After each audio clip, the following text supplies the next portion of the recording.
Kalau saudara ingin membuka kotak, ingin tahu isinya kotak, sebenarnya tinggal dibuka saja saudara, gampang. Maka kita tahu apa isinya. Namun kalau kita ingin tahu isi hati seseorang, perhatikan isi perkataannya. Alkitab memakai istilah bibir manis dengan makna yang buruk. Ditulis begini saudara, seperti pecahan periuk bersalutkan perak, demikianlah bibir manis dengan hati yang jahat. Ada orang yang bermulut manis, tapi hatinya jahat. Ada orang yang berhati baik, tapi kata-katanya kasar. Alkitab mengajarkan kepada kita hari ini mengenai hikmat dalam perkataan. Hikmat dalam berkata-kata itu diajarkan dalam bentuk perbandingan. Tentunya Tuhan mau supaya kita memilih jalan hikmat yang dimulai dari hati yang takut akan Tuhan. Hati yang takut akan Tuhan itu dipraktekkan dalam hubungan kita dengan sesama melalui perkataan-perkataan hikmat. Tuhan mau supaya kita berhikmat di dalam mengungkapkan isi hati kita. Bukan dengan mulut yang manis, bukan pula dengan mempertahankan gaya berkata-kata kasar dan tajam. Bukan, semua harus mau berubah menuju perkataan hikmat yang sumbernya takut akan Tuhan. Andaikan aku lakukan yang luhur mulia, jika tanpa kasih cinta hampa tak berguna. Ajarilah kami bahasa cintamu, agar kami dekat padamu ya Tuhanku. Ajarilah kami bahasa cintamu, agar kami dekat padamu. Sebelum kita belajar isi perbandingan antara perkataan hikmat dan perkataan orang fasik, saya perlu memberitahu kepada saudara yang pertama begini. Orang benar tidak akan menjadi orang fasik. Tetapi orang fasik dapat bertobat. Orang fasik yang bertobat akan dapat pengampunan. Orang fasik yang bertobat pasti diampuni. Tuhan sendiri yang mengatakan begini, baiklah orang fasik meninggalkan jalannya, dan orang jahat meninggalkan rancangannya. Baiklah ia kembali kepada Tuhan, maka Dia akan mengasihaninya, dan kepada Allah kita, sebab Ia memberikan pengampunan dengan limpahnya. Yesaya 55 ayat yang ke-7. Yang kedua saudara, tidak ada satupun manusia di dunia ini yang otomatis benar dari dirinya sendiri atau benar dari bawaan lahir di hadapan Allah. Tidak ada. Sebagus-bagusnya manusia, sesopan-sopannya manusia telah jatuh dalam dosa.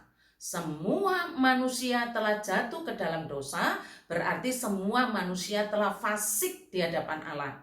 Karena itu Allah memberikan firman-Nya kepada manusia yang dipilihnya, yang dijadikannya benar di hadapan Allah, dan sekarang masih hidup di dunia ini.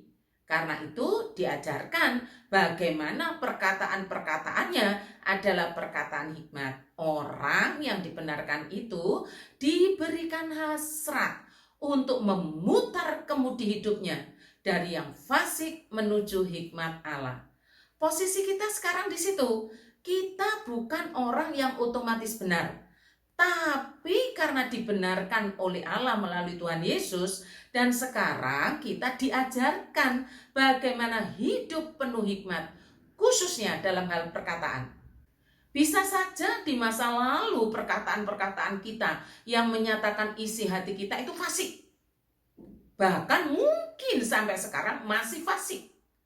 Hari ini Allah memberikan firman-Nya untuk melahirbarukan kita, untuk melahirkan saudara dan saya, untuk menguduskan saudara dan saya, sehingga saudara dan saya sadar rela memilih jalan hikmat.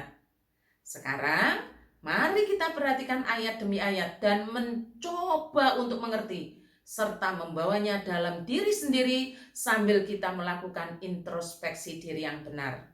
Ayat 17 mengatakan demikian, siapa mengatakan kebenaran, menyatakan apa yang adil, tetapi saksi dusta menyatakan tipu daya. Dengan mengatakan yang benar, orang menegakkan keadilan, itu terjemahan lainnya. Dengan berdusta, orang mendatangkan ketidakadilan. Ini mengenai jadi saksi. Peran saksi itu sangat penting, saudara, dalam menentukan keputusan.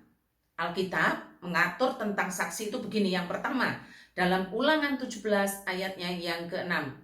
Atas keterangan 2 atau 3 orang saksi, haruslah mati dibunuh orang yang dihukum mati.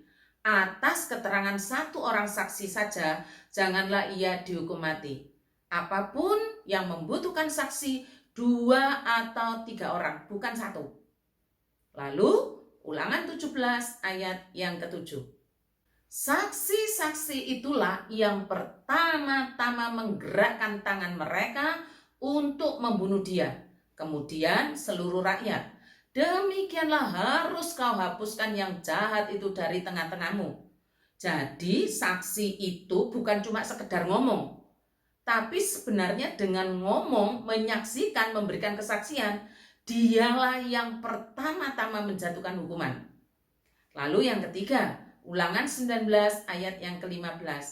1 orang saksi saja tidak dapat menggugat seseorang mengenai perkara kesalahan apapun atau dosa apapun yang mungkin dilakukannya. Baru atas keterangan 2 atau 3 orang saksi, perkara itu tidak disangsikan. Saksi, saudara, dapat menegakkan keadilan. Sekaligus pada saat yang sama, kata-katanya, perbuatannya dapat membunuh. Korban seorang saksi dusta yang berujung pada pembunuhan, saudara dapat baca di dalam 1 Raja-Raja 21 ayat 13 yang berkata begini, saudara. Kemudian datanglah 2 orang, yakni orang-orang Dursila itu, orang jahat, lalu duduk menghadapi Nabot. Orang-orang Dursila itu naik saksi terhadap Nabot di depan rakyat. Katanya, Nabot telah mengutuk Allah dan raja. Sesudah itu mereka membawa dia keluar kota, lalu melempari dia dengan batu sampai mati. Betapa jahatnya saksi dusta dapat membunuh seseorang. Kasus Tuhan Yesus, apalagi menjamurnya saksi dusta yang disebut kesaksian palsu.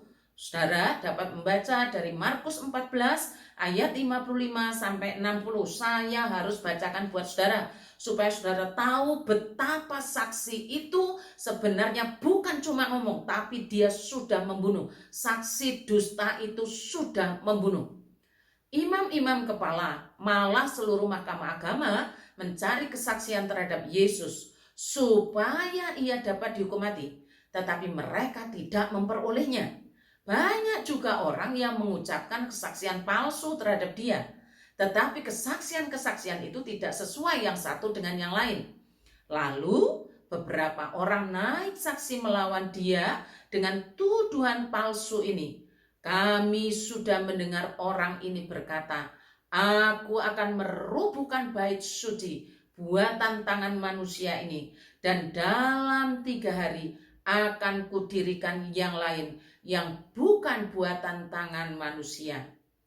Dalam hal ini pun kesaksian mereka tidak sesuai yang satu dengan yang lain. Maka imam besar bangkit berdiri di tengah-tengah sidang dan bertanya kepada Yesus, katanya, tidakkah engkau memberi jawab atas tuduhan-tuduhan saksi-saksi ini terhadap engkau? Saudara-saudara, barangkali saja kita tidak menjadi saksi dusta di pengadilan. Tetapi mari kita perhatikan kebiasaan sehari-hari yang gampang sekali berdusta, gampang sekali berbohong. Itu adalah benih jahat yang merusak kebiasaan yang baik. Saudara mengaku beriman, tapi gampang sekali berdusta, gampang sekali berbohong. Urusan sederhana saja, bukan soal hidup dan mati, gampang berdusta. Apalagi dibungkus dengan dalih, nah itu kan masuk akal. Saudara, ternyata kalau kita lakukan demikian, jalan yang kita pilih adalah jalan bukan orang berhikmat, tapi jalan orang fasik. Ingat saudara, apa yang keluar dari mulut berasal dari hati. Hati yang busuk akan keluar perkataan dusta, walau keluar dari bibir yang manis. Mari kita bertobat. Mari kita ubah kemudi hidup kita sekarang. Mari kita menempuh jalan hikmat. Ayat 18 mengatakan demikian. Ada orang yang lancang mulutnya seperti tikaman pedang, tetapi lidah orang bijak mendatangkan kesembuhan. Terjemahan lainnya, ada orang yang suka mengeluarkan perkataan yang menusuk dan menyayat hati, tetapi perkataan orang bijaksana menghibur dan menyembuhkan. Ini soal apa? Mengenai apa? Soal lidah. Lidah adalah kematian atau kehidupan, racun atau obat, bergantung bagaimana kita menggunakannya. Bagian Alkitab yang lain berbicara soal lidah, itu demikian saudara. Demikian juga lidah, walaupun suatu anggota kecil dari tubuh, namun dapat memegahkan perkara-perkara yang besar. Lihatlah betapapun kecilnya api, ia dapat membakar hutan yang besar. Lidah pun adalah api. Ia merupakan suatu dunia kejahatan dan mengambil tempat di antara anggota-anggota tubuh kita sebagai sesuatu yang dapat menodai seluruh tubuh dan menyalakan roda kehidupan kita, sedang ia sendiri dinyalakan oleh api neraka. Semua jenis binatang liar, burung-burung, serta binatang-binatang menjalar dan binatang-binatang laut dapat dijinakkan dan telah dijinakkan oleh sifat manusia. Tetapi tidak seorang pun yang berkuasa menjinakkan lidah. Ia adalah sesuatu yang buas, yang tak terkuasai dan penuh racun mematikan. Dengan lidah kita memuji Tuhan, Bapa kita, dan dengan lidah kita mengutuk manusia yang diciptakan menurut rupa Allah. Mulut yang satu keluar berkat dan kutuk. Hal ini saudara-saudaraku tidak boleh terjadi demikian. Seberapa banyak orang yang sudah kena racun lidah kita? Seberapa sering kita membuat nama baik seseorang jatuh karena lidah kita? Mari kita tinggalkan lancang mulut. Lancang mulut itu tadi lidah beracun. Sebab bukan tidak mungkin jika kita tidak segera membuang lancang mulut, kita sendiri mati karena racun mulut kita, racun perkataan kita. Sering kita tidak menyadari bahwa kita ini punya potensi lancang mulut. Tetapi banyak korban yang berjatuhan karena lancang mulut kita. Karena itu Tuhan sediakan dua jalan. Yang pertama, ditegur atau diingatkan dengan sesama kita. Kalau terjadi demikian, terimalah dan berubahlah. Karena memang Tuhan sediakan jalan itu. Yang kedua, kita sendiri mati karena lancang mulut kita sendiri. Mari kita dengarkan ajaran hikmat Allah, agar jangan seorang pun menjadi korban keganasan lidah beracun kita. Baik itu orang lain, baik itu diri sendiri. Ayat 20. Tipu daya ada di dalam hati orang yang merencanakan kejahatan, tetapi orang yang menasehatkan kesejahteraan mendapat sukacita. Saudara, ayat ini bicara soal tipu daya atau memperdaya sesamanya. Ternyata Alkitab terang-terangan menyebut tipu daya ada dalam hati orang yang merencanakan kejahatan. Apa sih sebenarnya tujuan tipu daya itu? Tidak lain, ya tidak bukan, mau meraup keuntungan bagi dirinya sendiri dengan cara apapun juga. Ini memang sistem yang biasa bagi dunia ini, tapi jahat di mata Allah. Kita harus berani meninggalkan cara hidup seperti tipu daya ini. Tipu daya itu adalah salah satu bentuk kecemaran, sedangkan kita dipanggil untuk hidup kudus. Saya selalu ingat ajaran Tuhan tentang satu paket. Jika kita mendapatkan keuntungan bagi diri sendiri dengan cara tipu daya, maka Tuhan akan memberikan paket komplit kepadanya, termasuk penyakitnya, masalahnya, penderitaannya, kekacauan hidupnya. Saudara ingat gak sih? Tuhan memberkati. Mari kita berdoa. Ya Tuhan, kami menyadari bahwa sesungguhnya dosa membuat hati kami jahat dan sangat berpotensi untuk mengeluarkan perbendaharaan yang jahat pula. Sebab apa yang keluar dari mulut sesungguhnya berasal dari hati.